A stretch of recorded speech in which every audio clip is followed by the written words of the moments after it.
Hello and welcome back to a new episode of Hoffman's Hunting Heritage. I'm your host, Bill Hoffman, and this week's show is all about how I survived a bear attack.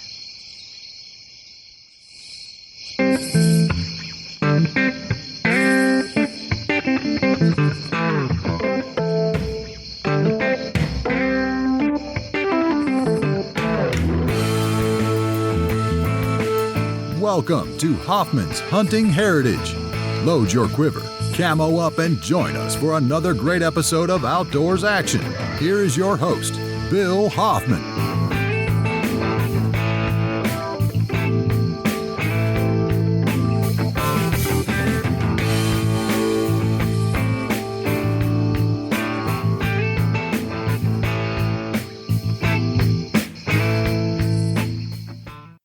Well, as you heard in the introduction, this show is all about how I survived a bear attack. Honestly, it was one of the scariest moments of my life. But before we actually get directly into the bear attack, I got to tell you the full story. I got to tell you how I ended up face to face in that situation to begin with. Well, I was only 15 years old, and I know exactly how old it is because when your life flashes before your eyes and you're only 15, it doesn't take that long to happen. I was in Michigan's Upper Peninsula at my dad's hunting camp for the first time. I had turned 15. It was the first year I was allowed to go to camp. And up in that part of the UP, they have two things. They have bears and they have a prison. And I was clearly told by my uncles and my dad that if you see either one, you're in trouble. So, not necessarily seeing the prison, but they had, so where I live in Michigan, to get to deer camp is a good 7-hour drive. Michigan is a really long and tall state, so it takes a long time to get where you're going if you're headed north or south. East or west, not so much. But anyway, so this entire drive north, my dad is telling me about, you're probably going to see some bears, and just, if you don't mind them, they won't mind you. Make some noise, stomp, your feet on the tree stand. Take an apple up in the tree stand with you and throw it at them. They'll kind of, the whole they're more scared of you than you are of them type deal. So, bear-wise, I wasn't too shaken up. However, the prisoner thing really got to me. I don't know why. But, they had told me if you see a guy walking through the woods and he's in bright orange, and again, we were up bow hunting. I should say that we were up bow hunting. So anyone wearing orange, no one's wearing orange. So if you see someone in the woods wearing orange, be super suspicious. If he's wearing all orange, he's not a small game hunter. You need to just stay real quiet, not let him see you or hear you. But if he comes near you, just let him know you have a weapon. And they just were filling my mind with a bunch of crap. Now, you and I both know that, a prisoner that escapes is not going to run deep into the woods of northern Michigan. It's just not going to happen. Not only that, being only 15, I didn't know then what I know now, is that I was 35 miles from the frickin' prison.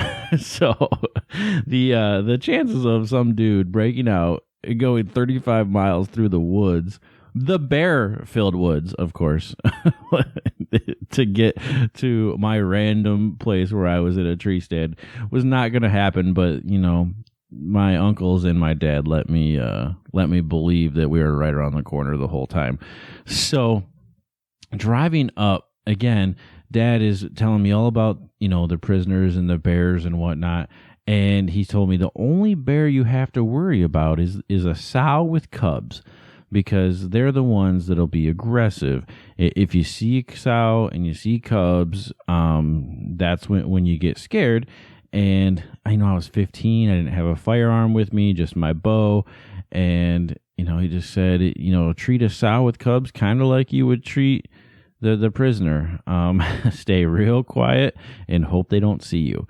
So I had all this just swirling around in my little 15-year-old brain. At this point, I had probably killed 2 deer. And, I was the hotshot bow hunter, I guess, in my own mind. But turns out the hotshot bow hunter don't got much when it comes up to a bear attack. So the other thing that's real memorable from this trip is when we were driving up, we crossed the Mackinac Bridge. And for those of you that are not familiar with the state of Michigan, of course, I'm sure you all know that you have the upper and the lower peninsula. But what connects them is the Mackinac Bridge. And the Mackinac Bridge is the world's fifth longest or largest, biggest, I don't know, suspension bridge in the world. It's like just over 5 miles. It's 200 feet above the water of the Great Lakes. And what is neat or scary about the Mackinac Bridge is that area is really crazy windy because of the land features and the water features. And what happens is the bridge is actually designed to sway. The bridge is a suspension bridge, and it can sway up to 35 feet in either direction. Now, I have been across the bridge maybe in my life 50 times, 60 times, and I've never seen it sway or even felt it sway or even had the inclination that it was moving other than this one time. This one time when I was 15 years old, had a head full of bear attack lessons, scared to death that a prisoner was going to walk up to my tree stand, and a learner's permit. And of course, since I had my learner's permit, what's a better drive than to make the kid with the learner's permit get 7 hours of driving experience by driving all the way up north? So here I am, scared to death of what's actually going to happen in the woods, and the most treacherous part of the entire trip is actually straight ahead of me. It's 5 miles on a suspension bridge that is swaying like crazy. Now, the other thing about the Mackinac Bridge is only half of it is concrete. It's 4 lanes. The 2 middle ones are concrete. The 2 exterior ones are actually steel grates. You can actually stand on them and look down and see the water. Well, I guess this probably has something to do with like letting the wind come up and flow through it and the swaying and everything, the engineering. But every now and then, a big truck or a really small car will blow off of the bridge. It does happen. People are so afraid to drive across this bridge. They actually have a police assistance program. When you get to the front gate on either side, you can have a police officer get in your car with you and literally drive the car for you across the bridge. It's a free service that the Michigan State Troopers provide. Not kidding. There's actually a trooper on each side that is posted there for that reason, and they get utilized every day. But I made it across the bridge. We lived, it swayed, it was scary, it sucked, it was not fun. But soon after that, we were in deer camp. And we got into deer camp, we unloaded our stuff. It was a lot of firsts for me. The first time, being to deer camp, the first time playing poker, the first time seeing nudie magazines all over. It was a typical and stereotypical deer camp with a bunch of boys that were very happy to see the young blood in town, and that was me. So it was really cool. We got in at night and didn't really know where I'd be hunting in the morning or everything. They had already set the stands, so the dinner and the cards and all the other libations, which I didn't take part of, I was too young, but it was a lot of fun. I had a lot of fun. It kind of wiped the tension of the drive and all the scary stories right out of my mind. But all those scary stories and all that tension flooded right back as soon as the sun came up the next morning. It was a ladder stand in a pine tree overlooking some, it was sugar beets and carrots. I specifically remember the carrots. And I was just, waiting for the sun to come up. It was a typical morning hunt. It was a little different. My first hunt in the United Peninsula, the Upper Peninsula, geez, oh, Pete's Billy, in the Upper Peninsula of Michigan. But, the Upper Peninsula doesn't look all that different from where I hunt down here. So I kind of had a vague idea from what my dad and uncle had told me about where the deer would come from. And, they said, well, if you see any bears, they'll probably come up out of the swamp.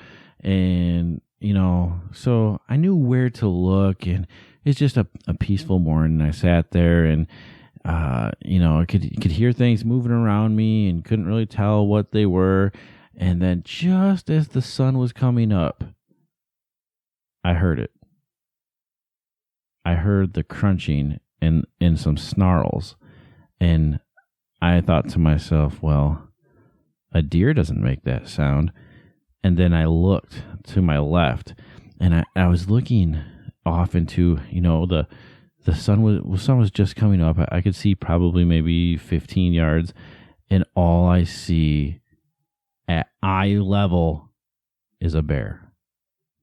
At eye level. I'm 15 feet up in a tree stand, and I'm looking directly at the claws of a bear up in the stand.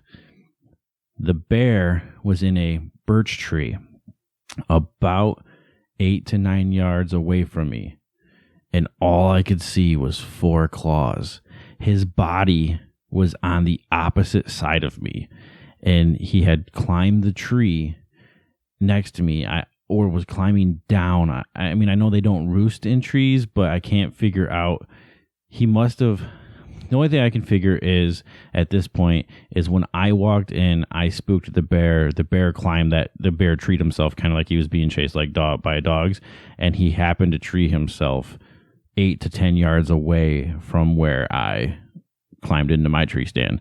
So there I am, up in the air, in a tree stand, face to face with a bear. But I haven't seen his face yet, so I'm not really super sure if he knows I'm there. So I start thinking, do I throw the apple at this bear? Do I just shut up and be quiet?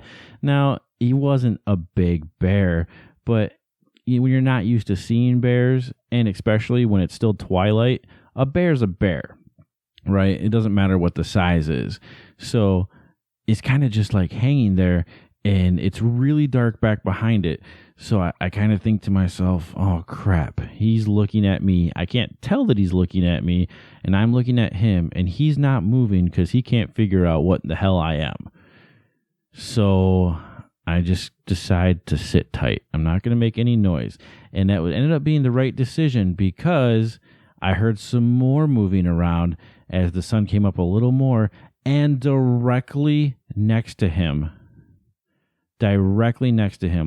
in another birch tree, this tree probably 14 yards away, is another bear. I can only see the black spot in the claws, but this one is like tilted to the side a little more, and I get a better view of the size of this bear, and I instantly realize it's tiny. I compare it to the other one that's closer to me. It's smaller.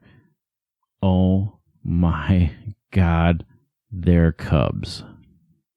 There's 2 bear cubs 15 yards away from me, treed, sitting here looking at me. Where is mommy? Where is the sow? I begin panicking. I begin to freak out. I stand up in the tree stand and grab my bow, and I'm ready to defend my life against this sow, who's obviously not going to be happy that I had scared her cubs and treed them. And oh my God, what's going to happen? And I'm in a ladder stand. I've seen bears walk around on balls at the circus. I'm sure that a bear can climb a tree stand. So in my mind, I'm thinking, okay, do I sit here and stay tight? My dad told me if I saw cubs, just to not make any noise and not move. But I've already scared these cubs enough that they treed themselves. So would it make sense for me to get down and run away? Would it make to get out into the field where there's more light? I'm 35 yards from the field edge, and I can see out in the field it's light, but back here in the pines, all I can really see is the whiteness of the birch trees, because it's still pretty dark, and all these thoughts are running through my mind. And honestly, I'm freaking out. This is before we didn't have two-way radios, and this is obviously before cell phones. So I just know that I'm in a bad spot, that I have to make a decision that's probably going to affect the rest of my life. And I decide to climb down. I decide that the best thing I can do is to get out of the area. And at least if I can get out to the field edge, my dad's on the other side of the woodlot, on the other side of the field. He'll be able to see what's happening. He'll wonder why I'm running out, and he can help me. So that was the plan. So basically, I thought, well, I had a hoist rope on my bow. Do I lower my bow down?